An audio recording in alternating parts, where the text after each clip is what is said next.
두 번째 이슈. 그래서 저는 이제 경제에 대한 이슈는 작년 11월, 12월, 올해 1월에 걸쳐서 다 했다고 생각합니다. 그래서 그냥 기다리기만 하면 된다고 봐요. 기다리기만 하면 되는데, 그래서 이제 쉬어가자는 의미로 이제 두 번째와 세 번째를 과학과 철학을 준비를 했거든요. 그러니까 오히려 이게 쉬는 건지 더 고통스럽게 하는 건지는 잘 모르긴 하겠습니다. 근데 저는 제 입장에서는 쉬는 거예요. 제 입장에서는. 혹시 뭐 궁금하신 거 있으세요? 일단 이번 이슈에서 없으십니까? 그러면 용암에 떠 있는 거대한 돌덩이들에 대해서 말씀을 좀 드려보겠습니다. 제목도 또 감성 있잖아요. 일본 이시카와현 노토반도 북쪽에서 규모 7.6의 지진이 발생을 했습니다. 리히터 규모 7.6이면 엄청 강진이거든요. 엄청 강진인 걸 증명하듯이 이 7층짜리 건물이 그냥 옆으로 누워버렸어요. 옆으로 그냥 누워버렸습니다. 건물이 옆으로 누워버렸고 건물이 무너져가지고 이 5만 통의 연기가 엄청나게 나고 있습니다. 그래서 일본은 진짜 지진이 많이 나는 나라예요. 다들 잘 아시고 계시겠지만 일본은 지진이 정말 많이 나는 나라다 보니까 이 내진 설계도 정말 빡빡하게 해놓거든요. 내진 설계도 빡빡하게 해놨음에도 불구하고 이런 상황이 일어날 정도라는 거니까 진짜 엄청난 이슈가 발생을 하게 된 거죠. 근데 이제 왜 하필 일본에서 지진이 이렇게 많이 발생을 하냐? 우리한테 강진이라고 해봐야 경주인가 포항인가? 그때 리히터 규모 4인가 그랬었잖아요. 상가 엄청 크게. 근데 그것도 막 기와 떨어지고 뭐하고 하니까 사람들 난리 나가지고 막 그 대피하고 막 이렇게 했었잖아요. 근데 이 7.6짜리 그러니까 리히터 규모 하나는 100배 규모예요. 엄청 커집니다. 엄청 커지는데 그러니까 규모가 커지면 커질수록 진짜 기하급수적으로 강해지는 지진인 건데 에너지로 따지면요. 근데 이제 이런 지진이 일어난다는 게 우리나라에서도 이러면 어떡하지? 라고 생각들을 정말 많이 하실 수가 있는데 뭐 일단 결론부터 말씀드리자면 우리나라에서 이 정도 지진이 일어날 가능성은 사실상 거의 없다라고 말씀을 조금 드릴 수가 있겠고요. 일단은 왜 그런가에 대해서 말씀을 드리기 위해서 또 이제 지구과학 얘기를 조금 해야 됩니다. 제가 이제 천문학과에 있는 다들 아시죠? 네, 천문학을 하면서 지구의 역사에 대해서도 이제 공부를 제가 좀 빡세게 했거든요. 빡세게 했는데 반개요. 예? 반개야 얘기할 겁니다. 자, 지구는 46억 년 전에 만들어졌어요. 46억 년 전에 만들어졌는데 걔네가 만들어지면서 그러니까 엄청 부딪혔다는 거예요. 돌덩이들이 부딪히고 떨어지고 뭐하고 하면서 합쳐가지고 만들어지다 보니까 부딪히면 또 뭐가 생기죠? 열이 발생을 합니다. 열이 발생을 하다 보니까 이 지구가 처음 만들어질 당시에는 거대한 용암 덩어리였다는 거예요. 거대한 용암 덩어리가 차차 식어가면서 겉껍데기가 지금 딱딱해지게 된 겁니다. 그러니까 감자도 있잖아요. 감자도 요만한 감자랑 이만한 감자랑 삶아 놓으면 요만한 감자는 갈라도 안쪽도 바로 식잖아요. 근데 요만한 감자는 겉에 다 식었네 해서 갈라서 먹으면 진짜 안에 캐뜨겁잖아요. 그러다가 이제 방심하다 당했던 분들 많으시죠. 그래서 감자뿐만 아니라 호빵 이런 것도 이 방심했다 당하신 분들 진짜 많으시잖아요. 그러니까 그런 메커니즘이에요. 지구는 지름이 12,800km입니다. 12,800km짜리 감자예요. 그러다 보니까 이게 금방 식을 리가 없는 거죠. 자, 엄청 큰 왕감자입니다. 그래서 금방 안 식다 보니까 겉에부터 서서히 식고 있고 지금 우리가 밟고 서 있는 곳은 13km 정도예요. 그러니까 식어 있는 곳이 13km 정도고 이 반지름 6,400km짜리 지구에서 13km만 딱딱합니다. 그리고 그 안쪽은 물렁물렁한 용암 상태이고 또 더 안쪽은 온도가 높음에도 압력이 너무 높아서 또 단단해요. 압력이 너무 높아서 어쨌든 이제 이런 상황에 있는 거고 그래서 영상이 또 있습니다. 영상이 또 있는데 처음에 지구가 45억 년 전이에요. 이걸 시기입니다. 45억 년 전. 45,322 밀리언이라 가지고 45억 년 전이라는 뜻이고 그때 당시에 처음 만들어질 때 3,200도 정도 됐었습니다. 그리고 이제 하루의 길이도 지구가 처음 만들어졌을 때는 한 10일 정도밖에 안 됐어요. 근데 지구는 점점 천천히 자전하고 있습니다. 우리의 한 500대 후손쯤은 하루가 25시간쯤 될 거예요. 근데 뭐 우리랑은 관련 없는 얘기죠. 우리는 죽을 때까지 24시간입니다. 그건 걱정 안 하셔도 되고 어쨌든 간에 이렇게 점점 변화가 됩니다. 지구가 식어가는 거예요. 딱딱해지는 것들이 점점 생기고 있는 거고 하루의 길이가 점점 길어집니다. 하루가 왜 길어지냐고요? 짧다. 하루 되게 짧았어요 처음에는. 왜? 자, 왜 느리게 하냐고요? 아니면 왜 짧냐고요? 왜 짧았어요? 그거는 영상 끝나고 말씀드릴게요.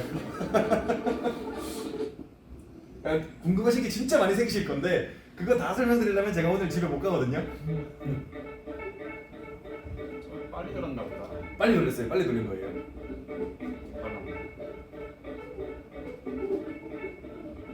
땅이 점점 많이 생기고 있죠. 잠깐 차가워지고 이런 거는 운석 충돌이나 이런 걸로 인해서 이제 대기의 구름층으로 가려졌을 때 태양 에너지를 못 받아서 비가기가 없거나 이런 상황들을 나타내는 거예요. 그리고 이제 4억 년 전부터는 제가 천천히 돌렸습니다. 4억 년 전부터는 좀 이제 중요해지기 때문에 천천히 돌렸고 이제 원래 속도예요 이게. 22시간까지 늘어났어요. 4억 년 전에는. 이제 여기 이제 각 지질 시대를 얘기하는 거예요. 지질 시대를.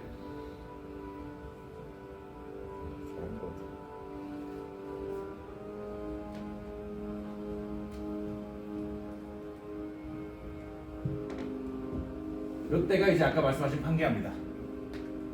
모든 대륙이 하나로 붙어 있을 때. 주라기 시대. 오, 공룡.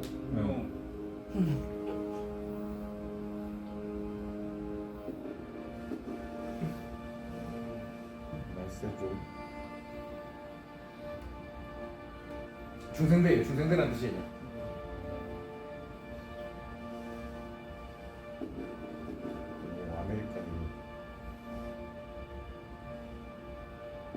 이제 이게 지금 보이는 모습처럼 대충 얼추 만들어지고 있죠. 인도가 올라간 거 보셨어요? 인도가 올라가면서 히말라야 산맥을 만들었습니다. 히말라야 핑크소트. 예? 히말라야 핑크소트. 피그솔트? 그죠? 히말라야 핑크솔트가 있을 수 있는 이유는 이 히말라야가 바다에 있었기 때문인 거죠. 그래서 인도가 밀로 올라오면서 윤기가 되면서 올라갔기 때문에 소금이 있을 수가 있는 겁니다. 그래서 이제 쭉 대륙이 움직이는 걸 보셨는데 아마 이제 궁금하신 게 진짜 많으실 거예요. 그러니까 하루가 왜 짧았냐, 왜 길어졌냐 이것부터 시작해서 이거 분리됐다는 거를 제일 궁금할 거는 누구라도 궁금할 거는 아니 이걸 과학자들이 어떻게 알았는데 과학자들이 그렇지면 어떡할 건데 이렇게 생각하시는 분이 진짜 많을 것 같거든요. 진짜 이거를 진짜 모든 거를 설명드리려면 제가 진짜 하루 종일에도 부족하고 간단하게 설명을 드리자면 이 각 지질 시대를 어떻게 구분하냐면 이 지층이 있습니다. 지층이. 그러니까 이제 어떤 특정한 사건이 생겼을 때마다 지층을 구분하는 결이 달라져요. 그러니까 이제 거대한 운석이 충돌해서 이제 모든 생물이 멸절하는 상황이 생겼다거나 그런 일이 발생을 하면 그러니까 화산은 엄청나게 큰 화산이 폭발을 해가지고 어떤 화산재가 다 땅을 덮었다거나 이런 이슈가 발생을 하면 요 지층의 결 자체가 달라집니다. 그래서 그때를 기반으로 해가지고 지질 시대를 구분해요. 그래서 우리가 쥐라기, 백악기, 고생대, 중생대, 신생대 이런 것들을 구분하는 것도 그 엄청난 사건을 기반으로 지질 시대를 구분하고 있습니다.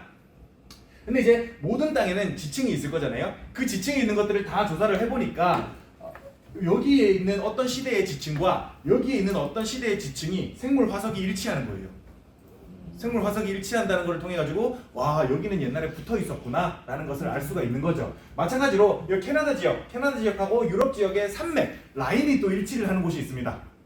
그래서 그런 것들을 통해서 우리가 옛날엔 여기가 붙어 있었구나 라는 것들을 알 수가 있습니다. 되게 이제 심플한 것들을 말씀드리는 거예요. 그 외에도 이제 많은 증거들이 그러니까 지금 화산 폭발하는 것도 마찬가지로 그런 증거들의 하나입니다. 그래서 그런 증거들이 있지만 일단은 하루 종일 설명드릴 수는 없으니까 대충 그렇구나 라는 것만 알고 계시면 될 것 같고요. 하루는 왜 길어졌냐? 달 때문입니다. 처음에 만들어질 때는 운석 충돌하고 뭐 충돌하고 하면서 매우 빠르게 회전을 했었어요. 그러니까 반지름 6,400km라는 거는 이 둘레를 치면 2파이 곱해야 되죠. 6,400km에 2파이 곱하면 엄청 커집니다. 엄청 커지는데 그 끄트머리가 진짜 8시간 만에 한 바퀴를 돌았다고 생각하면 정말 빨리 돌았던 거죠. 근데 이제 달이 생기고 나서 달이 바닷물을 계속 끌어당깁니다. 달은 천천히 돌잖아요. 30일마다 한 바퀴씩 도니까 그 천천히 도는 달에 의해서 바닷물이 당겨지다 보니까 이 지구의 속도가 바닷물이 당기는 만큼 조금씩 느려지는 거예요. 근데 그거를 우리가 체감할 만큼 빨리 느려지진 않고 엄청 천천히 느려지고 그 대가로 달은 매년 3cm씩 지구에서 멀어지고 있습니다. 그러니까 그만큼 에너지를 소실하기 때문인 거죠. 그 바다를 당기는 힘에 의해서. 그래서 이제 아마 지금은 이제 개기일식을 우리는 볼 수 있잖아요. 우리의 500대 후손들은 개기일식을 못 봅니다. 금환식밖에 못 봐요. 그러니까 달이 태양을 완전히 가리지 못한다는 거죠. 왜냐면 달이 계속 멀어지고 있으니까. 달이 지구랑 가까우면 가까울수록 달이 크게 보일 테니까요. 그리고 우리의 한 500대 선조들쯤은 좀 더 큰 달을 봤었다. 그래서 대보름이 진짜 대보름이었다 라고 말씀을 좀 드릴 수가 있을 것 같습니다. 우리 할아버지는 별 차이 없었고요. 500대 위 우리 공룡들쯤 그때쯤 가면 아마 그때 당시에 우리의 선조는 쥐였겠죠. 쥐들이 그렇게 봤을 겁니다. 어쨌든 간에 이제 이런 이슈가 있었다라고 말씀을 드릴 수가 있겠고 그러다 보니까 이제 여전히 그러니까 이 돌덩이들이 떠다니고 있다 보니까 그 떠다니는 돌덩이에서 떨어지는 부분도 있을 거고 붙으려는 부분도 있을 겁니다. 그 붙으려는 부분이 여기 인도에서 이제 밀어내니까 여기 히말라야 산맥이 생기는 거고요. 마찬가지로 나스카판, 이 남미판, 아메리카판을 밀어내고 있습니다. 그 밀어내는 만큼 나스카판이 밑으로 들어가요. 밑으로 들어가고 얘는 이제 위에서 융기가 됩니다. 그래서 여기 안데스 산맥이 이렇게 형성이 되게 되는 거죠. 그리고 또 인도 그리고 필리핀도 마찬가지지만 이쪽 섬들이 엄청 많은 동네 있잖아요. 여기는 여러모로 판이 뭉쳐 있는 곳입니다. 판이 뭉쳐 있다 보니까 여기 섬들은 원래 땅이 아니었어요. 원래 땅이 아니었던 것들이 점점 이제 화산 폭발도 하고 열이 올라오면서 이 섬들로 생기게 된 거죠. 그래서 이제 여기에 열도들이 줄줄이 생기게 되고 일본 열도 또한 여기 땅이 아니었습니다. 원래 땅이 아니었는데 화산 폭발이 지속되고 물론 인류가 있기 한참 전 얘기겠죠. 화산 폭발이 있고 무엇도 있고 하면서 일본 열도가 생기게 된 겁니다. 그래서 지금도 일본 땅은 계속 늘어나고 있어요. 일본이 침몰할 일은 없습니다. 일본의 땅은 계속 늘어나거든요. 그래서 이때가 당시가 이제 지진 나기 바로 전이었어요. 지진 나기 바로 전이었는데 지진이 나고 나서 해안선이 한 200m 정도 밀렸습니다. 여기 원래 바다가 있었는데 바다가 이제 없어졌죠. 해안선이 200m 밀렸고 일본의 땅은 4.4제곱킬로미터 정도 늘어났습니다. 이 지진 이후로요. 그래서 일본의 땅은 계속 늘어나고 있어요. 계속 늘어나고 있는데 저는 이제 여기서 참 이게 돈이란 게 얼마나 덧없는 건가라는 생각을 하게 되는 거예요. 일본 땅이 4.4제곱킬로 늘어났다는데 평수로 따지면 한 130평이 늘어난 거잖아요.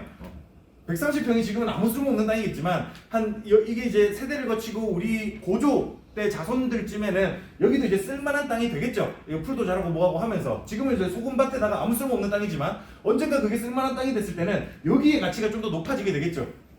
근데 그때까지 과연 인류가 있을지는 모르겠지만 뭐 어쨌든 간에 참 이 돈이란 게 얼마나 이 우주의 이 지구의 역사에서 얼마나 덧없는 것인가 라는 개인적인 생각도 조금 들기는 하는데 뭐 어쨌든 우리 인간도 참 덧없는 존재니까 뭐 그 돈이 의미가 있는 거겠죠. 덧없은 만큼 덧없는 것들이 우리한테 의미가 있는 거겠죠.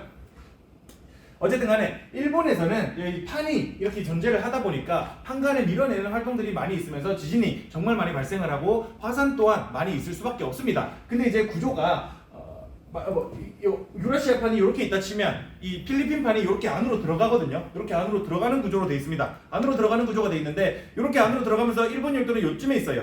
들어가다가 요쯤에 있으니까 여기서는 이 판 들어가는 판이랑 여기랑 일본 간의 그 높이 차이가 한 1km 이 정도밖에 안 나는 겁니다. 근데 깊이 들어가면 깊이 들어갈수록 한반도는 요 뒤에 있잖아요. 여기서는 이 진원과 진앙이라 하거든요. 지진이 그러니까 마찰이 일어나는 곳에서 지진이 생길 테니까 마찰이 일어나는 곳에서는 한반도하고는 거의 한 6, 7km 이상 거리가 떨어져 있는 거예요. 그러다 보니까 한반도에 여기서 마찰이 생긴다고 해서 한반도에 영향이 크게 올 가능성은 매우 낮다라고 말씀을 조금 드릴 수가 있을 것 같습니다. 그래서 이 한반도의 강한 지진을 우려할 걱정은 조금 많이 적다라고 말씀을 드릴 수가 있겠고, 근데 이제 이 13km 규모의 껍데기 안에서 그래도 그 껍데기 윗부분에 단층들이 존재는 하거든요. 어쨌든 그 위에서도 조금씩 다르게 움직이려는 힘을 받고 있을 테니까 그 단층들은 마찰이 발생을 할 수 있습니다. 그래서 한국에도 단층들이 어느 정도 존재를 하고 있고 그 단층들이 마찰을 일으킬 때 우리나라에 좀 한 4, 5 정도의 규모의 지진은 발생을 할 수가 있습니다. 근데 이제 우리나라가 전두환 시대 이후부터 전두환 때 이제 그 내진 설계를 의무화했어요. 그래서 전두환 시대 이후에 지어진 건물들은 규모 5까지는 견딜 수 있게 지어졌습니다. 그래서 우리나라의 규모 5 이상의 지진이 발생할 가능성은 매우 희박한데, 근데 규모 5까지의 지진은 뭐 80년대에 지은 거면 웬만하면 지금은 다 이제 80년 이후에 지은 건물이다라고 볼 수 있으니까 좀 비교적 안전하다라고 볼 수가 있겠습니다. 근데 혹시라도 한국에만 살 것도 아니고 혹시나 이제 일본에 놀러 갔다가 지진이 발생할 수도 있잖아요. 그러면 이제 가장 확실한 방법은 이제 너무 떨려가지고 어디 갈 새도 없습니다. 그러면 가장 빠른 길은 화장실로 튀는 거예요. 사실이 좀 찐따같이 나왔는데 화장실에 숨는 게 가장 안전합니다. 왜냐면요, 일단 그 위급 시에 혹시라도 이제 고립되는 상황이 생겼을 때 이 화장실에서는 식수 공급을 받을 수가 있어요. 그래서 이제 그런 면에서 그러니까 식수가 있으면 그래도 3일은 이상은 생존을 할 수가 있으니까 그래서 그런 면에서 이 화장실이 가장 낫고, 그걸 제외하더라도 화장실에 이제 송수관이 많습니다. 송수관이 많이 배수관, 송수관 이런 것들이 많이 지나가고 있기 때문에 이 외부 충격에서 가장 안전한 게 화장실이에요. 외부 충격을 가장 잘 견디는 게 또 화장실이기도 하니까 혹시나 실내에서 땅이 떨리기 시작한다? 그럼 바로 화장실로 가시는 게 낫습니다. 근데 이제 내가 밖에 있는데 땅이 떨리기 시작한다. 내 위에 뭐 떨어질 거 없는 곳이 가장 안전합니다. 그래서 그 학교 운동장이라거나 넓은 공원 이런 데로 가시는 게 가장 안전하다라고 말씀을 좀 드릴 수가 있겠습니다. 지금도 일본에서는 그 7.6 규모의 강진이 일어나고 나서 지금도 하루에 규모 4 정도의 지진은 하루에도 20번씩 일어나고 있어요. 그러니까 여진이라고 하죠. 남은 지진들. 그래서 엄청 계속돼서 지진이 발생을 하고 있는데 혹시라도 이제 일본에 가실 계획이 있는 분들은 이제 요것만 조금 주의를 하고 가시면 될 것 같습니다. 지진이 안 나는 게 제일 좋겠죠. 물론 당연히 지진이 안 나는 게 제일 좋습니다. 일본 여행 진짜 많이 가시더라고요. 이번에 관광 수지가 진짜 역대급 적자를 또 찍고 있대요. 그래서 뭐 작년에 4분기에만 100만 명 갔댔나? 엄청 많이 갔어요. 엄청 많이 갔어요. 하여튼 진짜 많이 가고 있습니다. 여튼 2024년 1월 1일 일본 북서부 이시카와현에서 규모 7.6의 대규모 지진이 발생을 했습니다. 일본 서부에서 일어난 지진이기에 한국 동해에도 지진 해일이 20에서 60cm가량 발생을 했고요.